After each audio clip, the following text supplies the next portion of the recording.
बहुत बहुत स्वागत है आपका। Thank you very much for coming to the session. आप यहाँ तक आए हैं तो सीधी सी बात है, you want to speak English fluently. Fluently English बोलना चाहते हैं, इंग्लिश समझ में सारी आ रही है लेकिन सेंटेंसेस बोले नहीं जा रहे हैं, एक सेंटेंस बोल के समझ नहीं आता आगे क्या बोलें। तो इस सेशन को आप मेरे साथ देखिएगा। मैं अपनी स्क्रीन आपके साथ में शेयर कर देता हूँ। इस सेशन को देखने के बाद आपको ये पता चल जाएगा कि दिक्कत क्या थी, एक सेंटेंस बोलने के बाद दूसरा सेंटेंस क्यों नहीं बोल पाते हैं, और उसके साथ साथ आपको सॉल्यूशन भी मिल जाएगा क्या नहीं करना है। ये बहुत इंपॉर्टेंट है, वो चीज़ हम यहाँ पर समझेंगे कि फ्लुएंटली इंग्लिश बोलने के लिए हमको क्या नहीं करना है और क्या करना है। तो छोटा सा प्रैक्टिस सेशन है, तो दोस्तों के बीच की ये बातचीत है। पहला दोस्त है कि मुझे भीड़ में बहुत शर्म आती है। मुझे भीड़ में बहुत शर्म आती है।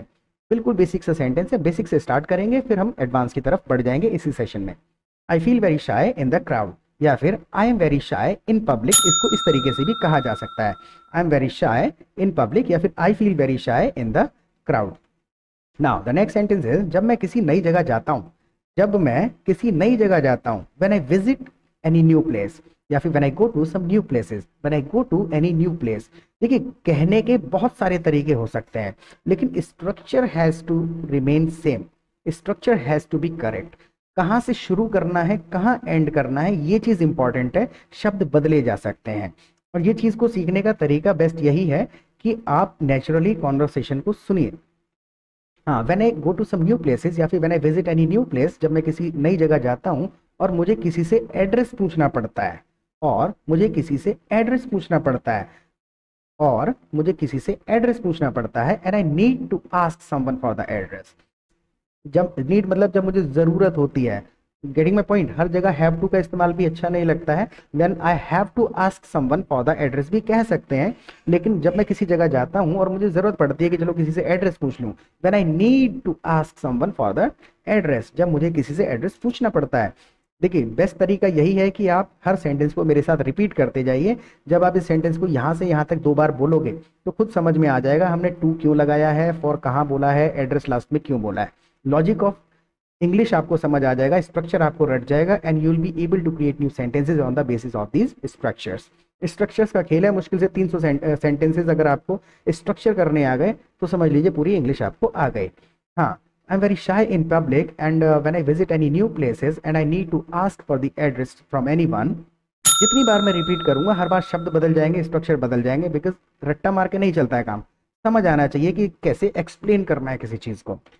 When I need to ask someone for the address, या फिर when I need to ask for the address from someone, किसी से पूछना पड़ता है मुझे एड्रेस। मैं किसी से एड्रेस पूछने की हिम्मत नहीं कर पाता। मैं किसी से एड्रेस पूछने की हिम्मत नहीं कर पाता। I can't dare to ask anyone for the address. I can't dare, नहीं कर पाता हूँ हिम्मत। I can't dare to ask anyone for the address. Repeat करेंगे तो लॉजिक समझ में खुद से आ जाएगा। I can't dare to ask anyone for the address, या फिर I don't have courage to ask anyone for the address. क्योंकि आज के वीडियो में हम डायरेक्शन की बात करेंगे। आज के वीडियो में हम डायरेक्शन की बात करेंगे। डायरेक्शन यानी कि एड्रेस कैसे बताते हैं, कैसे पूछते हैं, इधर से मुड़ जाओ उधर मुड़ जाओ, ये सारी चीज़ें हम आज के वीडियो में डिस्कस करेंगे। क्योंकि आज के वीडियो में हम डायरेक्शन की बात करेंगे, because we gonna talk about directions in today's video. देखिए, वी आर गोइंग टू का मतलब है हमने डिसाइड कर लिया, जो भी तुरंत हम नियर फ्यूचर में करने वाले हैं। वी आर गोइंग टू को हम कह देते हैं वी गोना। आर वगैरह कुछ भी बोलने की जरूरत नहीं। We gonna talk about directions in today's video. आज के वीडियो में हम डायरेक्शंस की बात करेंगे। We gonna talk about directions in today's video. आज की वीडियो में हम डायरेक्शंस की बात करेंगे। I want you to repeat all the sentences after me. मेरे साथ बोलते चले जाइए, बोलेंगे तो प्रोनाउंसिएशन की आदत आपको खुद पड़ जाएगी। हम सीखेंगे कि किसी को एड्रेस कैसे बताते हैं। हम सीखेंगे कि किसी को एड्रेस कैसे बताते हैं।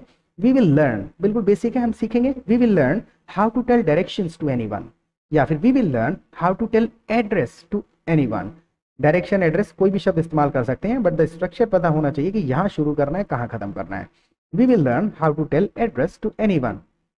किसी को एड्रेस कैसे बताते हैं। Now the next sentence is, क्या यहाँ आसपास कोई रेस्टोरेंट है। अब मान के चलिए आपको ये सेंटेंस किसी से पूछना है, क्या यहाँ आसपास कोई रेस्टोरेंट है। इज देयर, क्वेश्चन है, is there any restaurant near by. Is there, near by मतलब है आसपास के लिए। Is there any restaurant near by, क्या यहाँ पर आसपास कोई रेस्टोरेंट है। Is there any restaurant near by. और अगर आपको आपसे किसी ने पूछा और आपको रिप्लाई करना है, मुझे नहीं पता, मैं भी यहाँ नया आया हूँ, मुझे नहीं पता, मैं भी यहाँ नया आया हूँ। I don't know, I am also new here. I don't know, I am also visitor here. I don't know, I am also coming first time here. कई तरीके से कहा जा सकता है। तीन तरीके हैं, I don't know, I am also new here, मैं भी यहाँ नया हूँ। आई am also a visitor here, मैं यहाँ विजिटर हूँ। आई am also coming first time here, मैं भी यहाँ पहली बार आया हूँ। इस सेंटेंस में मैंने I N G coming, I am also coming first time here कहा है, लेकिन इसको बोला ऐसे ही जाता है। आई एन जी का मतलब हर जगह पे रहा रही नहीं है। मैं यहाँ पहली बार आया हूँ, also coming here first time. जैसे कि मैं तुमसे मिलने आया हूँ, भले आप किसी के घर पे पहुंच गए और आपको उसको कहना है यार मैं तुमसे मिलने आया हूँ, तो भले उसके घर में पहुंच चुके हैं आप, I am coming to meet you. Getting my point? इसी तरीके से बोला जाता है। सपोज आप किसी इंटरव्यू में गए हैं और आप कैबिन में घुस गए और आपको कहना है कि मैं इंटरव्यू के लिए आया हूँ, आई am coming for interview. Getting my point? इस तरीके से बोल दिया जाता है। तो ये सारी चीजें कैसे पता चलेंगी? When you will listen to other people talking in English. दूसरे लोगों को जब आप इंग्लिश में बात करते हुए सुनेंगे तो पता चलेगा कि ग्रामर का रोल मुश्किल से 5% है। और जो चुका चुकी रहा रही सीख करके अगर हम इंग्लिश बोलने की कोशिश करेंगे, then we will actually end up making weird and incorrect sentences, will not be able to express our exact feelings in English. तो ट्रांसलेशन से बिल्कुल बचना है, because I believe this is the utter barrier in the way of speaking fluently. बहुत बड़ा barrier है ये, क्योंकि ये हमको सिर्फ कंफ्यूज करता है। Now the next sentence is, तुम किसी और से पूछ लो। I am also a visitor here, मैं भी यहाँ पर एक विजिटर हूँ। तुम किसी और से पूछ लो, तुम किसी और से पूछ लो। You ask someone else, else मतलब किसी और से के लिए है। यू आस्क समवन एल्स, किसी और से पूछ लो। Now the most important thing, एक चीज और मैं बताऊं, एक चीज मैं आपको बता देता हूं कि अगर आप मेरे चैनल पर पहली बार आए हैं तो पहले तो इसको सब्सक्राइब कर लीजिएगा, क्योंकि रोजाना एक सेशन हम अपलोड करते हैं। ये शायद 41वां वीडियो है। डे 1 से जब आप देखेंगे, 5 वीडियोज आप देख लेंगे, तो आपको जो ट्रांसलेशन करने की आदत है वो छूट जाएगी और नेचुरल इंग्लिश थोड़ी थोड़ी समझ में आने लगेगी कि हाँ, शब्दों का खेल नहीं है, स्ट्रक्चर का खेल है। इंग्लिश को कैसे बोलना है इंग्लिश में, ये चीज़ आपको समझ में आ जाएगी। दूसरी चीज़ ये है कि अगर आप हमारी लाइव क्लासेस अटेंड करना चाहते हैं तो मैं ड्यूरिंग द सेशन अपना नंबर दे दूंगा आपको, आप व्हाट्सएप कर दीजिएगा। लाइव क्लासेस में जब आप आएंगे, क्लासेस में क्या होता है, दूसरे पार्टिसिपेंट्स को जब आप बात करते हुए सुनेंगे, जब आप दूसरे लोगों के साथ बात करेंगे, और स्पेशली जब दूसरे लोगों को डाउट्स क्लियर करते हुए सुनेंगे, एट बोलना है, ऑन बोलना है, टू बोलना है, फॉर बोलना है, ये छोटी छोटी चीज़ें हैं जो हमें रोकती हैं, बाहर नहीं आने देती सेंटेंस की, कहीं गलत ना हो जाए। तो जब आप 4-5 दिन सेशन अटेंड करोगे तो डाउट्स आपके क्लियर हो जाएंगे छोटे छोटे। और जब डाउट्स क्लियर हो जाएंगे, दूसरे लोगों से आपने सुना होगा कि हाँ यार सेंटेंस मैंने नहीं बनाया, मैंने सुना है किसी से, तो ज़्यादा कॉन्फिडेंस आपको महसूस होगा and you will be able to speak English fluently and more confidently. Getting my point? तो टिके रहना है, ज़्यादा लंबा सेशन नहीं होगा, थोड़ा पेशेंस रखना है, पूरा देख के फीडबैक ज़रूर दीजिएगा, सब्सक्राइब कर लीजिए। Thank you. हाँ हाँ, यहाँ बहुत सारे रेस्टोरेंट हैं। सपोज किसी दूसरे बंदे से उसने पूछ लिया और वो कह रहा है यहाँ पे बहुत सारे रेस्टोरेंट हैं। Yes, there are many restaurants here, there are many restaurants here. ये वाला देयर का मतलब है कोई एग्जिस्टेंस बताने के लिए। जैसे कि यहाँ पर एक मंदिर है, there is a temple, there is a school, there is a politician. तो देयर मतलब एग्जिस्टेंस के लिए इस्तेमाल होता है। There are many restaurants here, यहाँ बहुत सारे रेस्टोरेंट्स हैं। There are many restaurants here. Now तुम कौन से वाले में जाना चाहते हो? अब ये मैंने ट्रांसलेशन इंग्लिश इजी करने के लिए इसको इस प्रकार से लिखा है, अदरवाइज हिंदी बोल रहे होते तो हम ऐसे ही बोलते ना कि हाँ यहाँ तो बहुत सारे रेस्टोरेंट हैं, तुम्हें कहाँ जाना है। Getting my point? Naturality, Hindi की नेचुरलिटी। इसी तरीके से इंग्लिश भी नेचुरली बोली जाती है। तो पहले बोला गया सेंटेंस और आगे बोले जाने वाले सेंटेंसेस सब कनेक्टेड और रिलेटेड होते हैं, और उनको कनेक्ट करने के चक्कर में ग्रामर कहीं बिल्कुल खो जाती है। हर सेंटेंस में ग्रामर यूज नहीं होती है। तुम कहाँ जाना चाहते हो, कहने का तात्पर्य उसका यही है, there are many restaurants here. और तुम कहाँ जाना चाहते हो, which one you wanna go to, कौन से वाले रेस्टोरेंट में तुम्हें पहुंचना है, which one you wanna go. English में लिखते समय हमने टू भले इस्तेमाल कर लिया है, अदरवाइज इतना कह सकते हैं, yes there are many restaurants here, which one you wanna go. इतना कह के भी छोड़ सकते हैं, विच वन यानी कौन से वाले में जाना है तुम्हें, विच वन यू वांना गो। अब दूसरा बंदा रिप्लाई कर रहा है, मैं गूगल रेस्टोरेंट जाना चाहता हूँ। गूगल एक नाम रख दिया है हमने रेस्टोरेंट का। मैं गूगल रेस्टोरेंट जाना चाहता हूँ, सॉरी मैं गूगल रेस्टोरेंट ढूंढ रहा हूँ, मैं गूगल रेस्टोरेंट ढूंढ रहा हूँ। आई am looking for Google restaurant, कुछ भी चीज़ सर्च कर रहा हूँ। आई am looking for a job, I am looking for a better house, I am looking for a better job, I am looking for a better restaurant. जो भी चीज़ मैं search कर रहा हूँ, किसी चीज़ की तलाश में हूँ, तो I am looking for Google restaurant. या फिर I wanna get to Google restaurant, Google restaurant जाना है मुझे, आई wanna get to Google restaurant, पहुँचना है मुझे वहाँ। वर्ड्स के मीनिंग को अगर हम समझ के लॉजिक लगाएंगे, इसका ये मीनिंग बन रहा है तो हिंदी बिगड़ जाएगी। इंग्लिश में बोला जाता है इस तरीके से। सपोज मुझसे उसने पूछ लिया तुम्हें कहाँ जाना है, तो मैं कहूँगा I want get to this place, मुझे इस जगह पर जाना है, I want get to this address. Getting my point? हाँ, मुझे नहीं लगता यहाँ इस नाम से कोई रेस्टोरेंट होगा।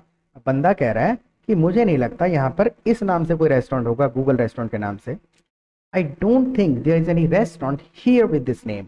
आई don't think there is any restaurant here with this name. यहाँ पर विद का इस्तेमाल होता है और 2-3 बार रिपीट करोगे खुद समझ में आ जाएगा कौन सा शब्द कहाँ बोल रहे हैं। I don't think there is any restaurant with this name.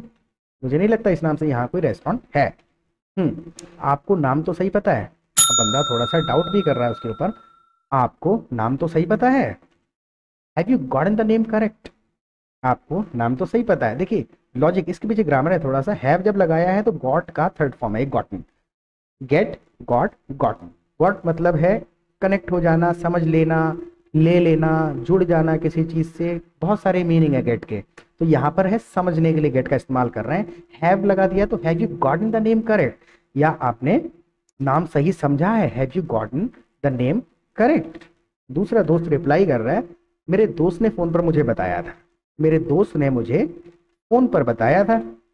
My friend told me over the phone, यानी टेल का सेकेंड फॉर्म है। मेरे दोस्त ने बताया था, माई फ्रेंड टोल्ड मी, बताया था ओवर द फोन।